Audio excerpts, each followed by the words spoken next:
Bon, et on s'est dit, il faut tenir bon. Et pour tenir bon, qu'est-ce qu'il faut?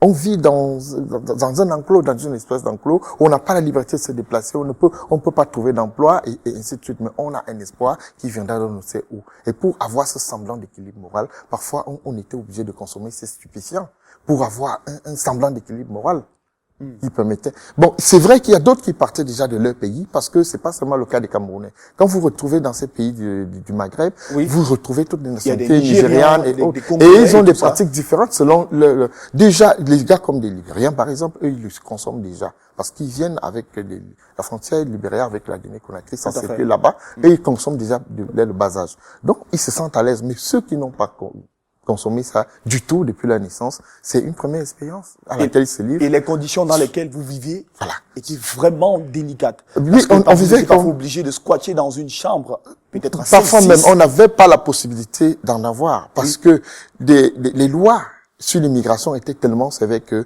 le chauffeur qu'on croisait avec des migrants dans la voiture avait des amendes à payer 5 ans de prison. Celui qui loge les migrants clandestins dans sa maison et tout. Donc, quelqu'un pouvait vous donner facilement un habit pour vous couvrir de froid, un bout de pain pour un peu d'eau pour étancher la soif, mais jamais un abri pour vous reposer. Ce qui fait que on était obligé de vivre dans des champs, construire des huttes, comme nos frères de l'Est, les Pygmées de l'Est, construire des huttes où on vivait avec des matériaux de récupération, comme les cartons, des plastiques et autres.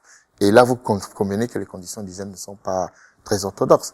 Donc, il fallait faire. Et je veux, pour une petite anecdote, où quand, au niveau de la barrière, la police espagnole, la Guardia Civile, vous attrapait, ils mettaient des gants. Vous touchez. Exactement. Parce qu'ils avaient peur d'être contaminés par, peut-être toutes les maladies que vous aurez peut-être transportées durant votre parcours. Notre hygiène corporelle était vraiment dégueulasse. C'est ça. Vous le dites d'ailleurs dans cet ouvrage. Vous définissez justement les conditions dans lesquelles vous viviez à cette période-là et des conditions qui continuent d'être décriées parce que les jeunes continuent aussi d'aller et de continuer à vouloir traverser ces barrières du Maroc pour se retrouver du côté de l'Occident. Flavien Nissé Bilongo, je vous propose qu'on marque une pause actuellement. Je vous le disais au début de cette émission, dans le reportage de la vie du livre de cette semaine, une ONG CDDR Sahel, en partenariat avec la Voix du Paysan, a décidé d'offrir dans le département du Mbamé-Noubou, particulièrement à l'école publique de Nitoku, des livres aux enfants, ceci dans le but de booster la lecture,